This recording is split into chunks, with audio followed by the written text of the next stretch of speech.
আপনারা এই অসহায় মানুষদের পাশে থাকুন, আর এই অসহায় মানুষের কষ্ট দেখে যদি আপনার হৃদয় না কাঁদে তাহলে আপনি মানুষের মধ্যেই পড়েন না।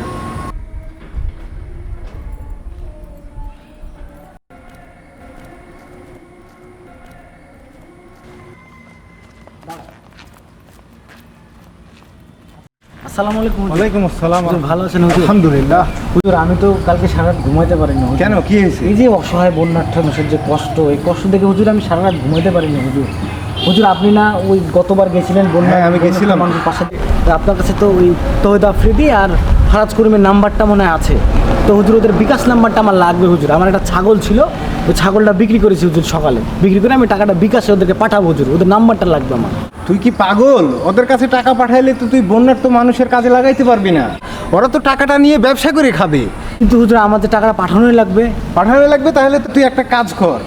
আজ সুন্না ফাউন্ডেশন আছে, ওটা আমাদের বিশ্বস্ত শায়েখ আহমদুল্লাহ হুজুর দেখাশোনা করে। ওরা ডাইরেক্ট মাঠে গিয়ে তাদের বন্যার্থদের টাকা কাজে লাগাচ্ছে, তুই ওখানে টাকাটা পাঠা। তাহলে আমাদের হুজুর সরাসরি গিয়ে বন্যার্থ মানুষের পাশে দাঁড়ায়, তোর টাকাটা ওখানে কাজে লাগবে। তুই নাম্বারটা উঠা, নাম্বারটা নিয়ে যা, ওখানে টাকাটা পাঠা।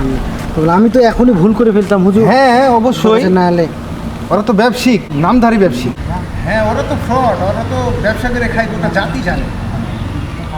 রাসুন্না ফাউন্ডেশন তো তাহলে খুবই বিশ্বস্ত। হ্যাঁ, বিশ্বস্ত। আমাদের প্রিয় হুজুর আছে আহমদুল্লাহ হুজুরে। জি, জি। তাহলে তো খুবই ভালো। এই যে এটা নাম্বার। কি ভুলটা করছিলাম হুজুর, আচ্ছা। আপনার কাছে না এসে আমি তো টাকা পাঠাই দিতাম ওদেরকে এখনই। তুই টাকাটা পাঠায় আয়। ঠিক আছে ঠিক আছে, আসসালামু আলাইকুম।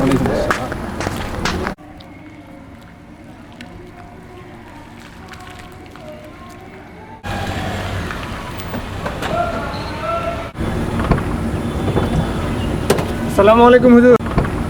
আসসালাম। ভালো আছে? আলহামদুলিল্লাহ। শুনলাম আপনি নাকি ফেনীতে বন্যার্থদের পাশে দাঁড়ানোর জন্য যাবেন ওখানে। হ্যাঁ হ্যাঁ, যাবো। তো আমি তো অফিস থেকে 2 দিন ছুটি নিয়ে নিলাম, ভাবছি আপনার সাথে আমিও যাবো।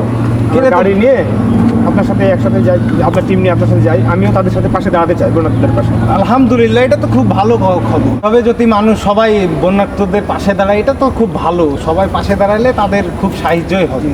আর আমিও চাই যে এরকম যুব সমাজ সবাই এগিয়ে আসুক। তোমাদের মতো যুব সমাজ যদি বন্যার্থ অসহায় মানুষদের পাশে দাঁড়ায়, তাহলে তো আমাদের দেশের জন্য ভালো। আল্লাহর কাছে দোয়া করি জানে এরকম আরও ভালো হয়, অনেক যুবক এগিয়ে আসুক। আমাদের সদস্য ওইদিকে আছে, আমরা তাহলে সবাই মিলে যাই, সাহায্য করি। চলো আমরা ওইদিকে ওদেরকে নিয়ে চলে যাই। উঠেন গাড়িতে। ঠিক আছে।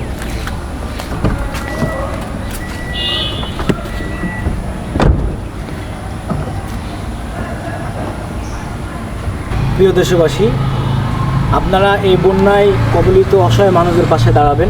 দেশের মানুষ আজ সবাই তাদের পাশে আছে, আপনারাও পাশে থাকুন। নোয়াখালী, কুমিল্লা, ফেনী সহ যে সকল অঞ্চলগুলো পানিতে প্লাবিত হয়েছে, আপনারা যাদের সামর্থ্য আছে সশরীরে যাওয়ার, আপনারা অবশ্যই সশরীরে যেয়ে তাদের পাশে থাকুন এবং তাদেরকে সহযোগিতার হাত বাড়িয়ে দিন। আপনারাও এই অসহায় মানুষদের পাশে অবশ্যই অবশ্যই পাশে থাকুন। আর প্রবাসী ভাইদের প্রতি আমাদের টিমের পক্ষ থেকে কৃতজ্ঞতা জানাচ্ছি। আপনারা সেই অসহায় মানুষদের পাশে আছেন, ভবিষ্যতে থাকবেন ইনশাল্লাহ। আপনারা এই অসহায় মানুষদের পাশে থাকুন, আর এই অসহায় মানুষের কষ্ট দেখে যদি আপনার হৃদয় না কাঁদে তাহলে আপনি মানুষের মধ্যেই পড়েন না।